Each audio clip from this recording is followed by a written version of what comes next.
அமித்ஷா மதுரை வர்றப்போ விஜய் வந்து கூட்டணியில் இணைய மாதிரி ஒரு தகவல் சொல்லிட்டு இருக்காங்க. என்னங்க?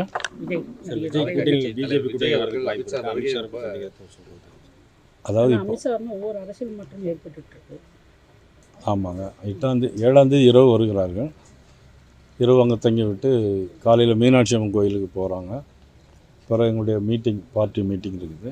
பார்ட்டி மீட்டிங் முடித்துட்டு ஒரு 3 மணி அளவில் எல்லா தமிழ்நாடு முழுவதும் எல்லா மாநில செயலாளர்கள், மண்டல தலைவர்கள், மாநில பொறுப்பில் உள்ளவங்க, மாவட்ட பொறுப்பில் உள்ளவங்க எல்லா தலைவர்களையும் அவங்க சந்திக்கிற பேசுகிறாங்க.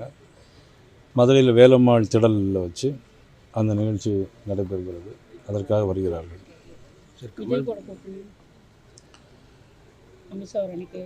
நான் என்னை பொறுத்த மட்டும் எப்பொழுதுமே நான் சொல்லிகிட்டு இருக்கிறேன், திராவிட முன்னேற்ற கழகத்தினுடைய ஆட்சி மக்கள் விரோத ஆட்சி. அது அகற்றப்பட வேண்டும் என்று சொன்னால் எல்லோரும் ஓரணியில் திகழ வேண்டும், வர வேண்டும்.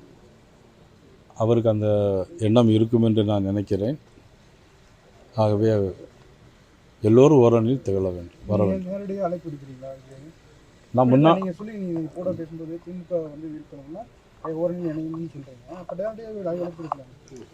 இல்லை, நான் முன்னாடி ஒரு முறை சொல்லியிருந்தேன்.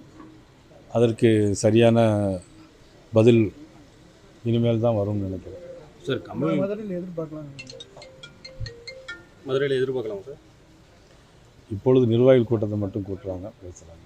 சார், கமல் வந்து பேசுகிறது கர்நாடக ஹைகோர்ட்டை வந்து கடும் கட்டணம் தெரிஞ்சதுக்கு இந்த நிலையில் நான் மறுபடியும் இந்த பேச்சு அப்படின்னு வாங்க மாட்டேன்னு சொல்லி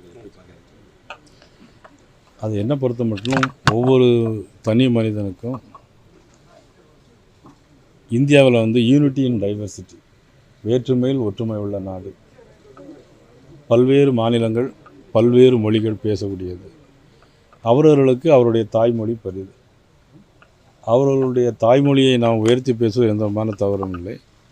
அந்த வகையில் திரு கமலஹாசன் அவர்கள் தாய்மொழியை உயர்த்தி பேசினது வரவேற்க தகுந்தது. அதற்கு இன்னொரு மொழியோடு ஒப்பிட்டு பேசுவது என்பது அது பொருந்தாது என்று நான் சொல்லுகிறேன். செய்திகளை உடனுக்குடனும் துல்லியமாகவும் தெரிந்து கொள்ள சப்ஸ்கிரைப் பண்ணுங்க.